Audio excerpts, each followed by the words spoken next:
Bonjour à toutes et bonjour à tous, bienvenue dans les interviews à gogo. Aujourd'hui, j'ai le plaisir de recevoir Elisabeth Buffet. Bonjour Elisabeth. Bonjour. Bonjour Bubu pour les intimes. Oui, c'est ça, mais est-ce que nous sommes intimes? Non, pas tout à fait. Pas tout à fait, mais un peu. Pas bibliquement, comme on dit. Alors, comment allez-vous?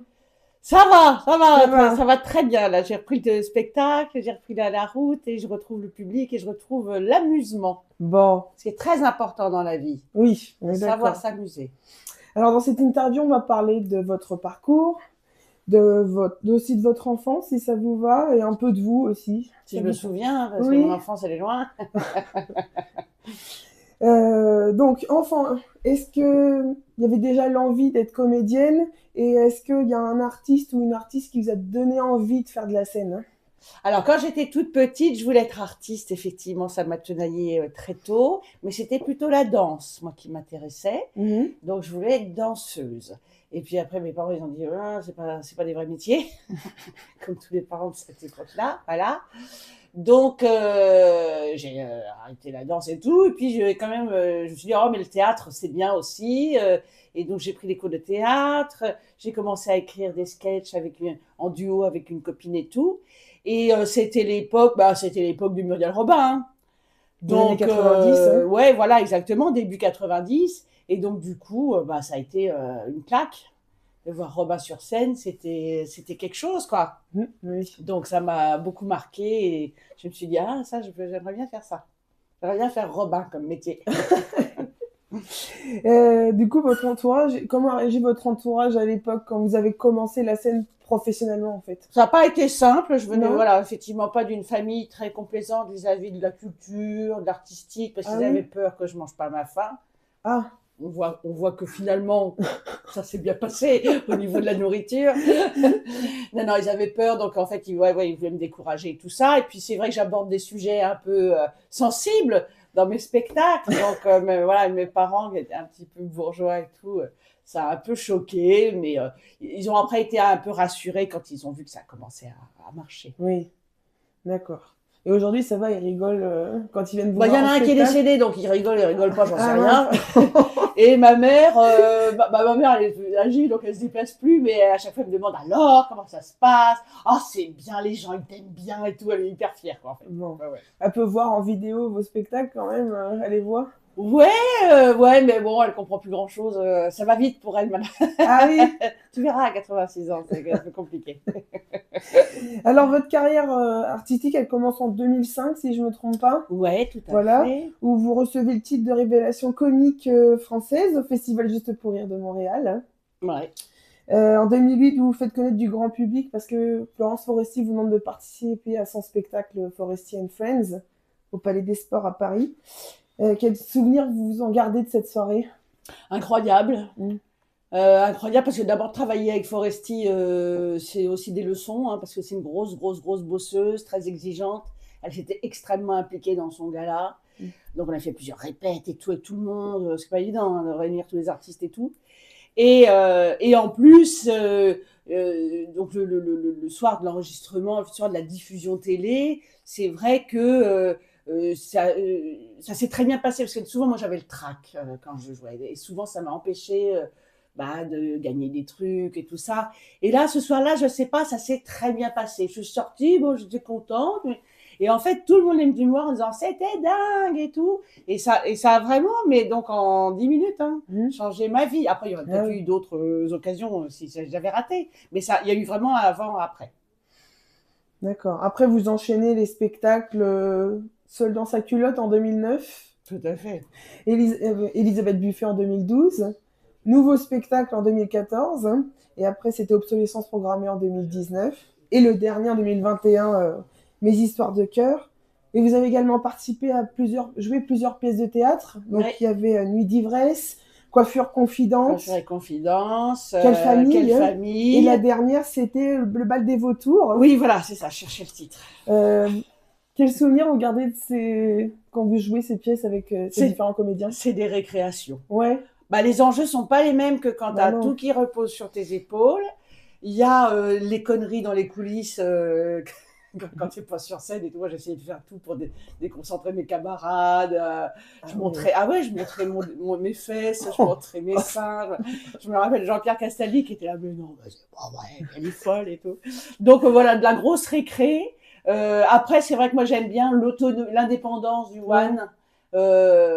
Ouais, je préfère en fait être seul maître à bord et tout. Mais c'est vrai que ça m'a beaucoup amusé. Ensuite, vous avez participé à différentes émissions, notamment Les Dieux Impossibles de Jérémy Ferrari et Bienvenue chez les Baudins. Là aussi, c'est encore des bons souvenirs, ces émissions? Oh oui, à chaque fois. Bah, d'abord parce que c'est l'occasion. On a des métiers de solitaire, on est Oui. tout le temps sur les routes tout seul. C'est l'occasion de rencontrer un peu les copains. Donc ça, c'est quand même vachement agréable. Oui, bon, les Baudins, j'aime beaucoup. On a tissé des liens au fil des années et tout. Et puis, c'est un peu des passages obligés, il ne faut pas se mentir non plus, pour de la visibilité, de la promotion, etc. Donc, en général, on joue un peu l'utile à l'agréable. Voilà. Et même les comiques préférés des Français, Ouais, avec alors ça, Laurence c'était Boccolini. moins rigolo à faire. Ah bon? Bah, parce que souvent, moi, je passais à 23h30, je ne sais pas pourquoi. Ah. C'est-à-dire que tu arrives en début d'après-midi. Ah On se oui. fait maquiller, machin, et t'attends, ça prend du retard ces émissions, parce que c'est jamais diffusé en direct. Donc il y a des enregistrements qui n'en finissent plus, des répètes qui n'en finissent plus. Et toi, tu finis à minuit, t'es là, j'ai joué 6 minutes, je suis pas très contente de ce que j'ai fait. Les gens sont déjà partis, parce qu'il y a un peu de public, tu vois, quand même, pour l'enregistrement. Les gens, à 23h30, bah, ils commencent à se barrer. Donc tu vois les gens devant toi qui se barrent. Non, c'est pas toujours des formidables expériences. Ah oui, d'accord. Hein. Oui, voilà, bon, c'est comme ça, c'est le métier. Quand vous regardez votre parcours depuis 2005, qu'est-ce que vous vous dites et est-ce que vous êtes fier de votre parcours? Oui, je suis plutôt fière. J'ai eu de la chance aussi, parce que vraiment, au tout début, moi, j'avais pas un tempérament à aller toquer aux portes, des boîtes de production, par exemple, et tout. Et heureusement, ils sont venus à moi, quoi. Donc là-dessus, j'ai eu de la chance. Ça a été beaucoup de boulot aussi, beaucoup de tournées, beaucoup de travail pour s'améliorer, parce que l'écriture n'était pas toujours au début précise ou efficace, quoi, voilà, tout simplement. Le jeu non plus. Et petit à petit, bah, voilà, tu te dis, bah, en fait, le secret, c'est le plaisir, quoi. Faut vraiment s'amuser, parce que c'est ça qui... tout ce qu'on fait par contrainte dans ce métier, enfin, en tout cas, moi, ça marche pas. Ça n'a jamais marché. J'ai essayé pour gagner des sous, faire copain avec quelqu'un d'important. Ça n'a jamais marché. D'accord. Voilà. Moi, pour ma part, je vous ai découverte dans l'émission La vie en rire. Je ne sais pas si vous vous rappelez, présentée par Jérôme Commandeur. Hein, et vous avez fait le sketch sur le vieux. Oui.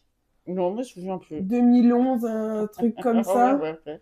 Et même que, enfin, vous étiez en robe de chambre rose pour ce sketch. Je me souviens, oui, bien décoiffé. Oui, c'est ça, avec la mèche complètement défaite et tout ça. Et moi, j'avais 10 ans, je vous découvre lors de cette émission-là, et moi, j'ai ri, mais comme... mais c'est raide à 10 ans quand même. Hein. Mais moi, j'ai compris un peu. Parce qu'il y a quand même la phrase, j'aime bien les vieux, mais pas pour se les mettre dedans, je suis pas un cercueil. Bon, là, à 10 ans, j'avais pas forcément compris. Qu'est-ce qu'elle fait dire, la dame en rose? Ah non, mais puis après, moi, j'ai acheté le coffret DVD, le seul que vous avez sorti. Parce que moi, je suis triste que vous n'ayez pas sorti les autres en DVD. Ça se fait plus. Mais il y a encore des humoristes qui le font. Bah oui, mais ça coûte de l'argent pour pas grand-chose, quoi, en fait. Parce que des fois, il y en a, ils font en édition limitée, genre 300-400 exemplaires, et ils le vendent à la fin du spectacle. Oh bah c'est ça, je peux le faire au cul du camion aussi, oui, tout à fait. Mais non, mais il y en a des artistes qui le font, ça. Oui, bah c'est bien courageux. Écoute, parce que moi, j'aurais beaucoup aimé avoir... Parce qu'obsolescence programmée, on peut plus trop le voir sur Canal+, il y a une date impartie, par exemple. Oui, mais régulièrement, après, t'as des trucs quand même en streaming qui reviennent ponctuellement, quoi. Ouais. Il faut un peu guetter. Oui, c'est vrai que oui, t'as plus l'objet. Après, quand ça passe... Ah non, on peut pas l'enregistrer quand on loue le machin. Je sais pas. Non, je crois pas. Moi, j'aimais bien le DVD, moi. Oui, j'ai bien compris. Je suis pas fabricant de DVD, donc c'est pas grave. Même dans un live, je vous avais marqué j'ai 20 ans et je n'achète que des DVD. Et vous avez été très surprise, vous vous rappelez ou pas de ça? C'est vrai que c'est pas une phrase de jeune. Pardon. Je suis peut-être un peu vieux dans ma tête. Même moi, j'achète plus de DVD, moi. Ah moi, oui. c'est tout dématérialisé. J'adore la dématérialisation.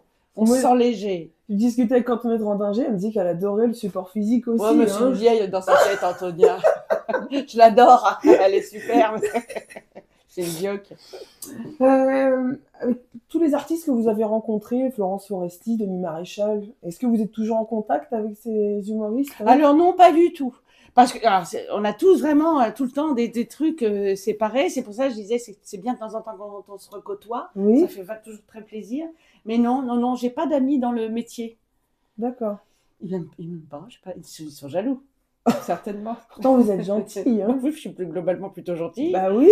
Sauf quand j'ai un peu bu, des fois je deviens migraine. Mais non, mais c'est vraiment que les gens, c'est surtout par exemple des gens comme Foresti qui sont à un niveau qui n'est pas du tout le mien, donc on n'a aucune chance de se croiser. Quoi. Donc, voilà. Votre dernier spectacle s'appelle Mes histoires de cœur. De quoi parle-t-il, même si avec le titre on a une vague idée quand même. Surtout avec le visuel. Avec le cœur à l'envers. Voilà. Et quels sont les retours du public pour ce spectacle? Donc c'est effectivement une évocation de toutes mes histoires d'amour et de sexe de ma vie. Parce que quand on est vu, on se penche sur le passé, c'est ça qui est fabuleux. C'est tout ce qui nous reste. et donc du coup, voilà, ça parle quand même beaucoup de zizi. C'est quand même mon sujet favori dans la vie. Bah, dans tous les spectacles, vous en avez parlé un petit peu. Ah ouais, pense, un petit peu, ouais. Un petit peu beaucoup. Et du coup, c'est amusant comme c'est un thème quand même. Quand c'est bien fait, hein, parce qu'il faut toujours, du coup, il faut quand même faire gaffe quand on parle de ce genre de choses, à pas tomber dans le gras, dans le vulgaire, à pas faire du bigard et tout, tu vois. Oui.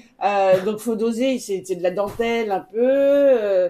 Et du coup, c'est fou comme c'est un sujet qui rassemble tout le monde. Oui. Je crois que c'est un des rares sujets qui rassemble tout le monde, en fait.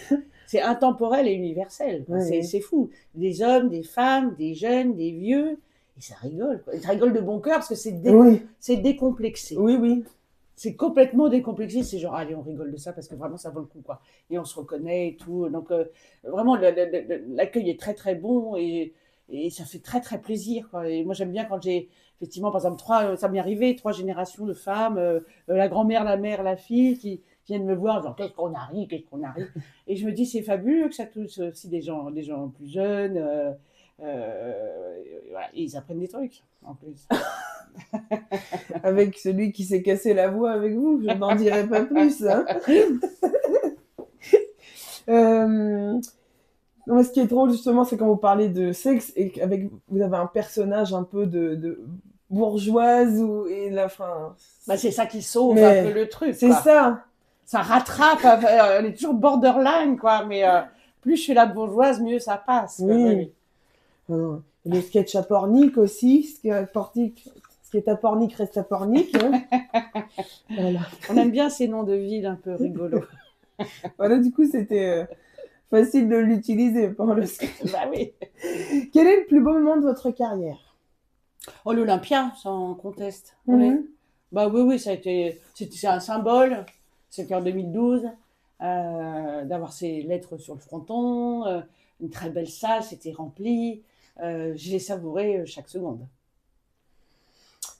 Donc, il est écrit sur l'affiche dernière tournée. Pourquoi avoir fait le choix d'une dernière fois? Et comment réagit le public suite à l'annonce de ces dernières dates? Ils font « Oh non, ne nous laisse pas !» Bah oui, dernière tournée, parce qu'effectivement, moi je suis sur la fin, alors je suis en très bonne santé, hein, rassurez-vous. Je suis sur la fin. Non, mais la fin de carrière, parce que c'est fatigant, parce que moi aussi j'ai envie de me reposer sur mes lauriers à un moment, j'ai envie de couper mes rosiers, peindre mes volets, faire un potager. Voilà, j'ai des aspirations qui ne sont plus du tout celles d'il y a 20 ans, forcément. Donc voilà, donc j'ai calculé quand est-ce que je suis à la retraite et tout, donc je vais emmener ce spectacle jusqu'à ce moment-là, quoi. Donc c'est pour ça qu'on l'a appelé dernière tournée. Puis il y a un côté festif, dernière tournée générale. D'accord, buffet à volonté. Hein. Exactement. Avec le recul, quelle différence voyez-vous entre l'Elisabeth de 2005 et celle d'aujourd'hui? 20 kilos. Non. Oh là là, je suis plus sage dans le sens philosophe, tu vois. Je prends les choses beaucoup plus. On devient plus souple peut-être avec l'âge. On sait plus ce qu'on veut, ce qu'on veut pas. Donc, et j'ai moins la pression. Quand on veut arriver dans ce métier, on se met quand même une pression. Il y a des enjeux. Faut être la meilleure à tel moment, un moment précis et tout. C'est pas facile, maintenant j'en ai plus rien à fiche, donc c'est ça qui est vachement agréable. Ah oui, d'accord. Je suis libérée de toute pression. Ah, Ça c'est bah ouais, ça c'est quand même c'est le l'ultime privilège de liberté. l'âge. Ouais, de de l'âge. l'âge et ouais, c'est ça. Si je peux m'exprimer Après, ainsi. si je voulais encore Ouais. devenir encore plus célèbre jusqu'à 80 ans et tout, mais non, c'est pas le cas. Donc c'est très apaisant en fait. Oui, Quand même de la sérénité, voilà. d'accord. Et même les petites vidéos qu'il y avait sur les réseaux, des C'est fini, incrustes et c'est tout ça, fini, qu'est-ce c'est que c'était fini. drôle. Ouais, c'est fini. Là, les apéros entre copines. Hein. Le saucisson. Oh. Ouais. Et, ce matin, je vais m'acheter un sandwich à Rouen. La dame, elle me regarde, elle fait un peu double take. Je vous connais, Je vous vous. connais. Vous faites des vidéos où vous mangez du saucisson. Je dis oui, je suis Madame Saucisson. Ça marque les gens, c'est drôle. Ah ouais. Elle dit mais c'est nous. Et en plus, elle était marrante, tu vois, elle était à sa Mhm. caisse à vendre ses sandwichs et tout. Mais c'est nous, hein, c'est tout à fait nous. Je dis mais je suis d'accord. Avec les copines et tout. C'était hein. drôle. Mais non, ça je fais plus parce que c'est quand même très astreignant. Avoir des idées toutes les semaines, Oui, mon cerveau n'y arrive pas. oui. Donc si c'est pour faire de la merde, c'est pas la peine. Et une vidéo de temps en temps, c'est pas. Ah non, non. Non, et je me demande si la rareté. Je fais un peu comme Valérie Lemercier. On la voit jamais. Oui. Du coup, elle remplit des grosses salles et tout quand elle Mhm. revient. Non, la rareté, c'est pas mal aussi. Je sais que c'est pas très à la mode, le Oui. manque de visibilité. Mais j'essaie de jouer cette carte-là parce que ça m'arrange. D'accord. Quand vous n'êtes pas sur scène, qu'est-ce que vous aimez faire et comment vous vous déconnectez? Alors, les amis, c'est hyper important. Oui. Donc ça, ouais, l'amitié, les week-ends avec les copains, les dîners, les apéros. Et puis, bah, maintenant que j'ai acheté ma maison, c'est effectivement, en ce moment, je ponce des portes. Voilà, je ponce des D'accord. portes, des placards. Donc ça, j'aime beaucoup faire ça. C'est long, un peu. Là, je commence à en avoir marre. Je sens que je vais accélérer en coupant les portes. Et non, faire de la déco, de la rénovation, enfin rénovation, alors à un petit niveau, hein, parce que Oui. je suis pas très douée pour l'instant, mais je vais apprendre à faire des trucs. Donc ça, ouais, c'est un gros kiff. Avez-vous des projets futurs et qu'est-ce que je peux vous souhaiter pour la suite? Alors, donc, tu as bien compris, il n'y a pas de projet futur, hein, Bah non, mais à part la personnel. rénovation. Bah Oui, oui, bah, et bah, un oui. potager. Voilà, un potager, d'accord. Voilà, quand je serai à la retraite, parce que ça prend du temps, Oui. nanana. Et là, il pleut trop, c'est pas possible. On peut pas avec la gadoue partout. Et il n'y a même pas, je sais pas, un livre qui retracerait cette belle carrière Oh là, oh non, alors pas du tout. Non, Ce serait par trop contre, je bien. me suis dit, si vraiment, effectivement, une fois que j'ai mon potager, Oui. admettons, une fois que j'ai repeint tous mes volets et Oui. tout ça, si jamais l'artistique me manque, ce qui m'étonnerait, mais on ne sait pas, on n'est jamais à Le l'abri. public qui vous appelle. Hein. Oui, ouais, mais c'est bon, moi je suis rassasiée de ça, donc j'ai plus ce besoin.